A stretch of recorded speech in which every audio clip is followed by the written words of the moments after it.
Comment dire adieu à votre to-do list? Bonjour, je suis Sébastien Naik, le marketeur français, et chaque lundi, je partage avec vous les lectures de l'entrepreneur libre, c'est-à-dire une pépite issue de l'un des 500 meilleurs livres de développement personnel, développement professionnel et entrepreneuriat que j'ai lu au cours des 10 dernières années. Aujourd'hui, j'aimerais vous parler d'un livre qui est devenu culte dans le monde de la productivité et du management, et j'aimerais vous aider à en tirer une pépite afin de vous rendre beaucoup plus productif. Ce livre, c'est Getting Things Done de David Allen. En français, s'organiser pour réussir. La méthode Getting Things Done, GTD, est mondialement connue parce que ce livre de David Allen a bousculé les méthodes traditionnelles de management et de productivité. Un des premiers ennemis, un des premiers mythes auxquels s'attaque David Allen dès le début de son livre, c'est la fameuse to-do list. C'est votre pire ennemi, c'est la liste de ce que vous avez décidé que vous alliez faire aujourd'hui. Est-ce que vous avez déjà remarqué que quand vous commencez votre journée avec une to-do list contenant 10 éléments, 10 actions à faire aujourd'hui, eh bien très souvent, vous terminez la journée avec une to-do list de 13, 14, 15, 20 éléments à faire aujourd'hui. C'est-à-dire que votre liste de choses à faire, au lieu de se réduire, de faire 10, 9, 8, 7 et d'être un compte à rebours vers la liberté de pouvoir rentrer chez vous après le travail tranquille et soulagé, eh bien cette to-do list a tendance à, au contraire, s'allonger et que de plus en plus de tâches, de missions et de projets s'ajoutent à votre journée à mesure que votre journée avance. Évidemment, ce n'est pas une approche qui nous permet de repartir à la fin de la journée en étant zen. D'autant que demain, on commencera notre journée avec 15 éléments dans la to-do list à faire demain et qu'on va finir la journée avec 17 éléments. Il n'y a rien de plus décourageant et de plus contre-productif. C'est pourquoi ce livre est devenu un grand classique de la productivité et je ne prendrai pas le risque, puisqu'il y a des fans de David Allen qui sont partout sur Internet, je ne prendrai pas le risque de tenter de réexpliquer toute la méthode en une simple vidéo de quelques minutes, au risque de m'attirer les foudres des puristes de David Allen, mais j'aimerais vous permettre de retirer certaines des pépites que m'a apporté ce livre. Parce que à la lecture, alors je ne sais plus quelle édition j'ai une vieille édition, peut-être l'édition 93 ou quelque chose comme ça, enfin c'est une vieille édition. Et je dois l'avouer, je n'ai pas lu le livre jusqu'à la fin. Je vais vous expliquer pourquoi, c'est parce qu'à un moment donné, je suis arrivé à une page où l'auteur a dit « Si vous ne devez retenir qu'une chose de ce livre, c'est ceci ». Donc, sachez que si vous écrivez un livre, il ne faut jamais, mais alors jamais écrire cette phrase. Même les gens comme moi qui lisent 1, 2, 3 livres par semaine, quand on arrive à une phrase qui est « si vous devez retenir qu'un truc, retenez ça », on retenait ça et on se barre. Donc, à retenir, David Allen ne fait plus ça. Mais ce livre m'a beaucoup apporté parce qu'à l'époque, j'avais ce problème de la to-do list. Et ce que j'ai compris qu'il fallait retenir de ce livre, au risque de ne pas lire la suite, c'est le fait que, déjà, premièrement, les actions que vous devez exécuter, vous ne devez jamais les garder dans votre tête. Elles doivent toujours être posées par écrit.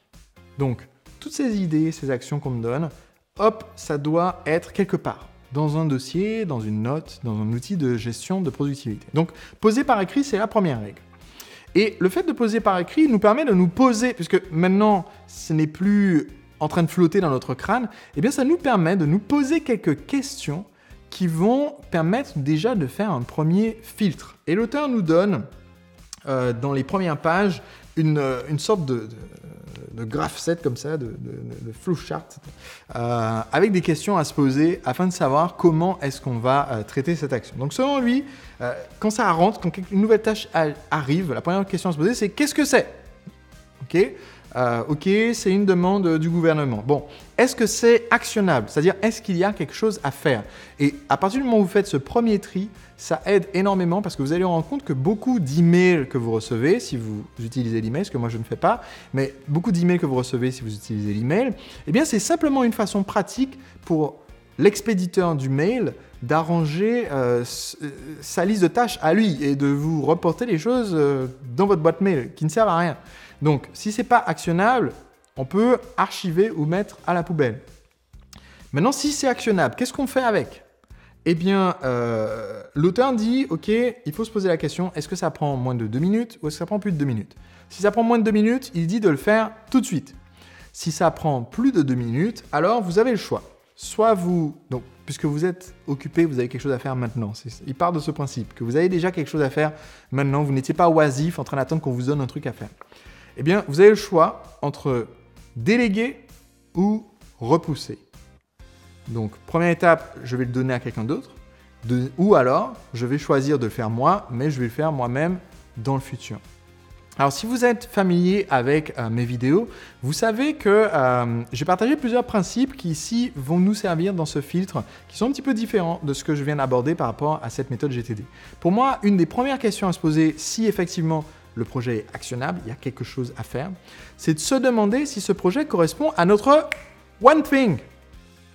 Alors, le one thing, le principe d'aller à l'essentiel, je vous en ai parlé dans une précédente vidéo, je vous mettrai le lien dans la description de l'épisode d'aujourd'hui, c'est se dire, est-ce qu'il s'agit réellement de ce qui va nous permettre, de l'action qui va nous permettre de rendre tout le reste plus facile ou plus efficace pour atteindre notre objectif. Parce que souvent, il y a des choses qu'on vous propose de faire, ou qu'on vous suggère de faire, ou qu'on vous demande de faire, qui ne vont absolument pas vous aider à atteindre votre objectif final.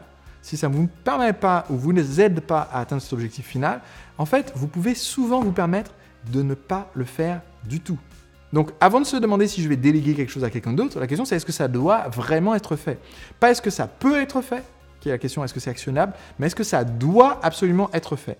Tout ce qui peut ne pas être fait mérite de ne pas être fait. Je répète, tout ce qui peut ne pas être fait mérite de ne pas être fait. Donc, ok, maintenant on a fait le filtre et il faut que ça soit fait. Eh bien, la question c'est, est-ce que ça rentre dans mes étagères, qui est un autre principe que j'ai partagé dans une autre vidéo, qui nous permet de déterminer est-ce que ça fait partie des projets dans lesquels on a déjà décidé d'être engagé. Si oui, je vais le planifier dans ce projet. Sinon, ça veut dire que la prochaine évaluation de cette tâche qu'on m'a donnée, je vais la faire la prochaine fois que je passe en revue mes étagères. Et je vous ai suggéré un rythme mensuel au maximum. Moi, je le fais que 2 fois par an, passer en revue mes étagères, c'est-à-dire les projets que j'ai déjà approuvés et qui sont vraiment à faire. Donc ça, c'est mon deuxième filtre. Étape suivante, ok, c'est dans les projets qu'on a dit qu'on allait faire, etc. Bon, maintenant, la question, on va revenir à un concept que j'ai déjà aussi expliqué dans une autre vidéo, c'est si je considère que ce projet est un singe, croyez-moi, il y a une vidéo où je parle du livre de Ken Blanchard, Les singes et le manager. Donc il y a une raison pour laquelle on parle de singe, mais c'est trop long à expliquer ici. Mais si ce projet est un singe, qui est le propriétaire de ce singe? Ça, c'est une question hyper importante à se poser. Pour toute mission, au lieu de juste vous lancer et commencer à la faire, demandez-vous qui est le propriétaire de cette mission. Si c'est quelqu'un qui travaille avec vous, eh bien c'est cette personne qui devrait être en train de l'exécuter et non pas vous. Si vous êtes l'entrepreneur et que vous avez des personnes qui travaillent pour vous, eh bien, ne faites pas le travail des autres. S'il y a une raison pour laquelle vous avez embauché des personnes, et c'est pas pour faire leur travail à leur place. Sinon, vous avez plus de travail, plus de dépenses. Ça vaut pas le coup. Et enfin, si finalement, ça doit être fait dans un des projets qu'on a déjà décidé qu'on allait faire, et en plus, c'est moi qui dois le faire, eh bien à ce moment-là, ok, je vais peut-être le considérer de le faire si c'est mon one thing à faire, par exemple cette semaine. Mais dans ce cas-là, ma to-do list, elle n'est pas composée d'un ensemble de choses que je vais faire et je ne rajoute pas des choses au fur et à mesure. En fait, je me suis fixé, depuis la lecture de ce livre, en fait, je crois que l'auteur recommande 3 éléments par jour. Ça fait très très très longtemps que j'ai eu, ça fait 10 ans. Mais je choisis en fait de me fixer que 2 choses à faire par jour. Et donc, dans une journée de travail, en fait, je ne fais que 2 choses. J'ai mon one thing, qui est ce qui va le plus faire avancer mon œuvre et mon feu sacré. Et j'ai le projet de travailler sur un goulot d'étranglement dans l'entreprise pour aider mon équipe à avancer sur quelque chose d'important. Donc, je n'ai que 2 choses à accomplir par jour. Quand on n'a que 2 choses à accomplir par jour, eh bien, en général, on les fait. Et quand on a fait 2 choses importantes par jour, croyez-moi, on a fait avancer énormément le schmilblick. Donc, voilà ma méthode qui est inspirée de façon libre de cette méthode de David Allen que j'ai découverte il y a plus de 10 ans, qui est un très très bon livre, qui est vraiment provocateur de réflexion et de déclic sur votre productivité. D'ailleurs, je pense que je vais le relire, tiens, pour pour revoir s'il y a des choses que je peux faire maintenant qui me permettra encore d'augmenter mon efficacité et ma productivité. Pour moi, le but, c'est de faire toujours simple, en fait, quand on veut être plus productif. Et c'est une des choses que m'a apporté ce livre de David Allen. On se retrouve lundi prochain pour un prochain épisode des lectures de l'entrepreneur libre. D'ici là, si vous n'êtes pas abonné, eh bien, cliquez sur le lien qui est dans la description de cette vidéo. Ça me permet de vous envoyer chaque semaine, une fois que vous êtes abonné, les vidéos chaque lundi. Et si vous n'avez pas encore lu mon livre, Le secret des entrepreneurs libres, eh bien, j'y explique comment faire pour vous libérer énormément de temps en automatisant votre marketing, en ayant des produits et services qui se vendent 24 heures sur 24, 7 jours sur 7. Et en ce moment, vous pouvez recevoir le livre gratuitement chez vous et le tester avec de nombreux bonus. Tous les détails de mon offre sont dans le lien qui est dans la description de cette vidéo d'aujourd'hui. On se retrouve lundi prochain. À très vite. Bouleverser ma vie. Car c'est ce livre qui m'a permis de me rendre compte que je pouvais être heureux à tout instant et le choisir au lieu d'attendre que des événements extérieurs me rendent joyeux. Ce livre, c'est